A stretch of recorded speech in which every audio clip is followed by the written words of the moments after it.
ಸರಿ ಇದೆ ಸರಿ ಇದೆ.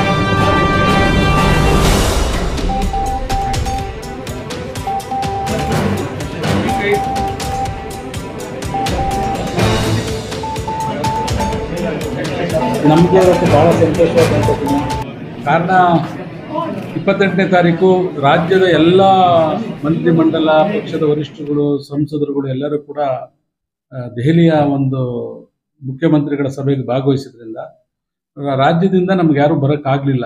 ಇವತ್ತು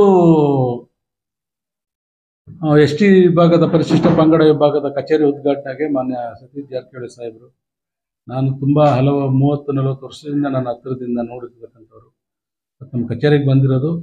ನಾನು ಕರ್ನಾಟಕ ಪ್ರದೇಶ ಪರಿಶಿಷ್ಟ ಜಾತಿ ವಿಭಾಗದ ವತಿಯಿಂದ ಅವರಿಗೆ ಮತ್ತು ನಮ್ಮ ನ್ಯಾಷನಲ್ ಪ್ರೆಸಿಡೆಂಟ್ ಆದಂಥ ಶಿವಾಜಿರಾವ್ ಮೊಗೆ ಅವರು 6 ಬಾರಿ ಮಹಾರಾಷ್ಟ್ರದಲ್ಲಿ ಸಚಿವರಾಗಿದ್ದಂಥವ್ರು, ಸಂಸದರಾಗಿದ್ದಂಥವ್ರು, ಇವತ್ತು ಆಲ್ ಇಂಡಿಯಾ ಪರಿಶಿಷ್ಟ ಪಂಗಡದ ಅಧ್ಯಕ್ಷರಾಗಿದ್ದಾರೆ.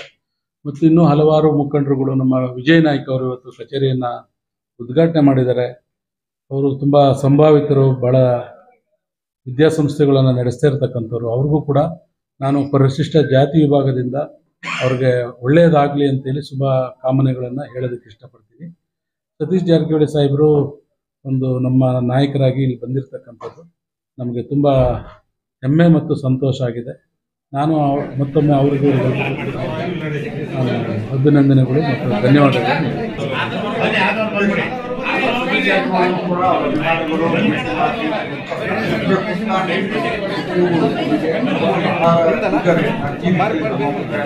ಸರ್, ನಮ್ಮದು ಒಂದೇ ಅಭಿಪ್ರಾಯ. ಹೈಕಮಾಂಡ್ ಏನು ಹೇಳ್ತಾರೆ, ದೆಹಲಿ ಅವರಷ್ಟು ನಿನ್ನೆ ಒಂದು ಒಳ್ಳೆಯ ಸೂಚನೆಯನ್ನು ಕೊಟ್ಟಿದ್ದಾರೆ. ಯಾವ ಸ್ಥಾನಮಾನಗಳಾಗಲಿ, ಯಾವ ಅಧಿಕಾರಿಗಳು ಶಾಸಕರಲ್ಲ, ಅದು ಬದಲಾವಣೆಗಳು ಆಗ್ತಾ ಇರ್ತವೆ ಅಂತಕ್ಕಂಥ ಒಂದು ಭಾಳ ದೊಡ್ಡ ಮಾತನ್ನು ಹೇಳಿದ್ದಾರೆ.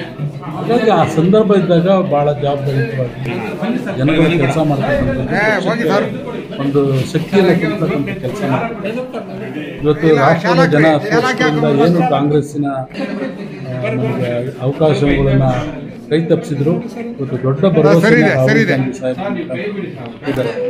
ಇವತ್ತು ರಾಹುಲ್ ಗಾಂಧಿಯವರು ವಿರೋಧ ಪಕ್ಷದ ನಾಯಕರಾಗಿ ಪ್ರತಿದಿನ ಅವರ ಒಂದು ನಡವಳಿಕೆಗಳ ಬಗ್ಗೆ ಪ್ರಶಂಸೆಗಳು ಬರ್ತಾ ಇದೆ. ಕಾಂಗ್ರೆಸ್ಗೆ ದಿನೇ ದಿನೇ ಅವಕಾಶಗಳು ಬರ್ತಾ ಇದೆ. ಹಾಗಾಗಿ ನಾನು ಬಹಳ ಎಚ್ಚರಿಕೆಯಿಂದ ಪಕ್ಷದ ಯಾವುದೇ ಹಂತದ ಪದಾಧಿಕಾರಿಗಳು, ಮುಖಂಡರುಗಳು, ಅಥವಾ ಸಚಿವರು ಇರ್ಬೋದು, ಸರ್ಕಾರದ ಸ್ಥಾನಮಾನ ಇರ್ಬೋದು, ಅಥವಾ ಪಕ್ಷದ ಸ್ಥಾನಮಾನ ಇರ್ಬೋದು, ಭಾಳ ಎಚ್ಚರಿಕೆಯಿಂದ ಜವಾಬ್ದಾರಿಯಾಗಿ ಕೆಲಸ ಮಾಡಿಕೊಡ್ಬೇಕು ಅಂತೇಳಿ ನಾನು ತಮ್ಮ ಮೂಲಕ